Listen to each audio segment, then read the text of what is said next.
All right, so we're under the car. It sounds like I'm going to tear the whole rear end out of the car when I launch lately. If the transmission actually hooks up, it's slipping really bad. But I decided to get under here to see if it's actually safe to drive. I didn't know if I was tearing up a donut or if something's wrong with the drive shaft. And when I wiggle the drive shaft, you can see excessive play. And now if you watch right in here, this is a new center bearing. It's probably hard to see with the camera angle, but it's tore almost all the way around. So this new seal and bearing is pretty much trash. So I got a lot of flop going on in here when I launch, and I can hear it. It's almost like it's slapping the tunnel. Of course, I don't think that's true, but it's really unsettling to hear. Another major setback is the flaps for the twin charger. So let's go up front. Alright, so here we are up at the front of the car, and down here of course you can see the flap. This is the supercharger. The back, this is the turbo. Up here is where my Arduino module sat. I actually got it running for the most part. And then of course down here is the supercharger and the blow-off valve, which is again going to be hard to see with the car lighting. Okay, so this weekend I actually hard-coded this valve body to be open and just ran it full time.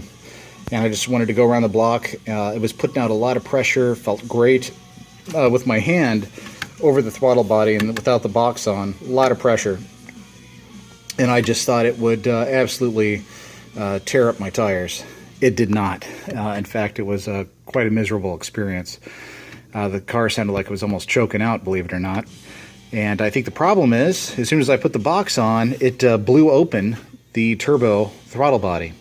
And also, when I'm running full turbo, it does not have the power that it used to. I think it's blowing open this supercharger throttle body.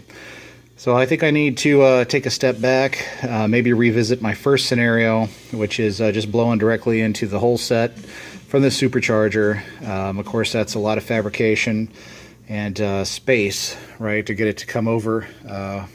In between the radiator hose is one obstacle, and then of course I got the hood clearance, and then over into the turbo I'll have to build probably a carbon or fiberglass intake, but then we'll have the same problem. We have to control the airflow from an air cleaner, but I think it will be less of an impact if some of that air escapes at this point rather than at the point it needs to go into the manifold.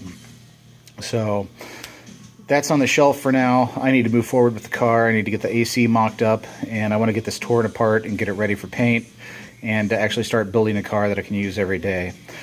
So it's a shame. I'm going to just revert back to the whole set Super 40, and it had great power, and I'm pleased with the power. It's just that little bit of lag that was driving me nuts. A lot of people are posting and sending me emails about twin turbos.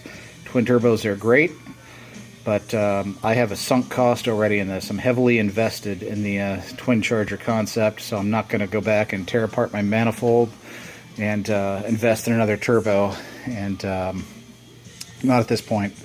So I'm going to switch back just to the HX40, push that into the manifold, and then move forward with the rest of the build.